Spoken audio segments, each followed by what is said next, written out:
SBIৰ লেংটিচিঙা শাখা কাৰ্যালয়ৰ সন্মুখত উত্তাল পৰিস্থিতি। বেংকৰ শাখা পৰিচালকৰ সৈতে গোপন বুজাবুজিৰে CSPৰ স্বত্বাধিকাৰীৰ ধন লুণ্ঠনৰ অভিযোগ। ৰাজ্যিক ঘাইপথ অৱৰোধ কৰি ক্ষুব্ধ গ্ৰাহকৰ প্ৰতিবাদ।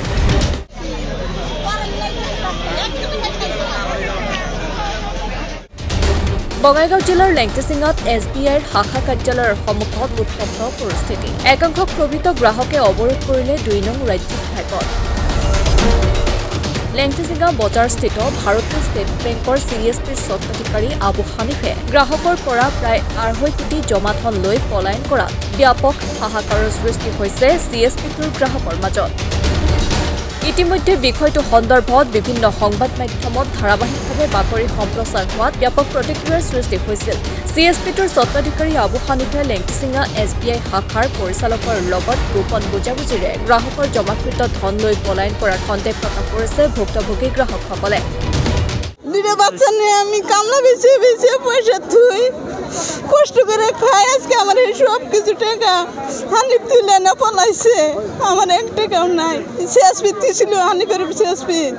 আজি আমি এই ব্যাংকত আইছি, স্টেট ব্যাংকত আইছো, আমাক পাত্তা নিদিয়ে সারে কয় বলে যে আমি না জানো আর সময় লাগে, তোমালোকে ধৈর্য ধরা সময় লাগে। আমি আর কিমান সময় চাম, আজি কেইদিন হয়ে গেল আমার কোনো ব্যবস্থা নয়। সেই কারণে আজি আমি রাস্তা ব্লক করেছো যাতে রাইজে আমাক বেংকৰ এই যে সন্মুখৰ ৰাস্তাখিনি লেংটিচিঙা ষ্টেট বেংকৰ মোৰ লৈছিল, মোৰ একাউণ্টত আছিল ৫৭,৬৬৮ টকা আছিল।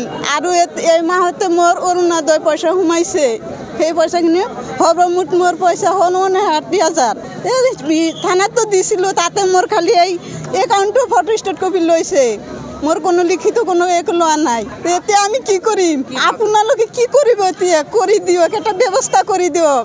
আছে বেংকৰ মেনেজাৰ আছে, ষ্টেট বেংকৰ মেনেজাৰ আছে, এই বেংকৰ একাউণ্ট ওই বেংকৰ শাখা বেংক ষ্টেট বেংকৰ মেনেজাৰ লগতে আছে।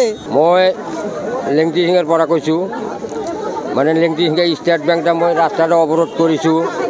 মানে হাজাৰ হাজাৰ মহিলাৰ টাকা লৈ হানিফ পলাই গৈছে CSPৰ পৰা। মই সেইকাৰণে মই ৰাস্তাটো অৱৰোধ কৰিছোঁ। মই মুখ্যমন্ত্ৰীৰ পৰা মই আবেদন কৰিছোঁ, মই ন্যায্য বিচাৰ দিব লাগে আৰু টাকাখিনি কেনেকৈ গৰীবক ফিৰাই যায় সেই বিচাৰটো মোক দিব লাগিব। আজি কাৰ্যসূচী লৈছোঁ, মানে ইমান টাকাৰ কাৰণে মোৰ পাগল হৈ গৈছে মানুহবিলাক, মহিলাবিলাক ৰাস্তাত পৰি মৰিব লাগিছে। সেইকাৰণে মই কাৰ্যসূচী লৈছোঁ, অৱৰোধ কৰিছোঁ। জড়িত থকা ষ্টেট বেংকৰ মেনেজাৰ জড়িত থকা বুলি মোৰ সন্দেহ হয়। মানে একাউণ্ট বনাবাৰ আহিলে ইয়াতে সেই হানিফৰ বেংক কিয় দেখায়, সেইকাৰণে মই ষ্টেট বেংকৰ মেনেজাৰক মই জড়িত বুলি মই সন্দেহ কৰিছোঁ।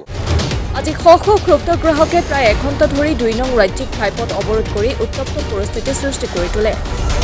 পৰৱৰ্তী সময়ত ঘটনাস্থলীত আৰক্ষী উপস্থিত হৈ নিয়ন্ত্ৰণ কৰে পৰিস্থিতি। অভয়াপুৰীৰ পৰা মদত পানিকাৰ ৰিপৰ্ট, মাই নিউজ এনি।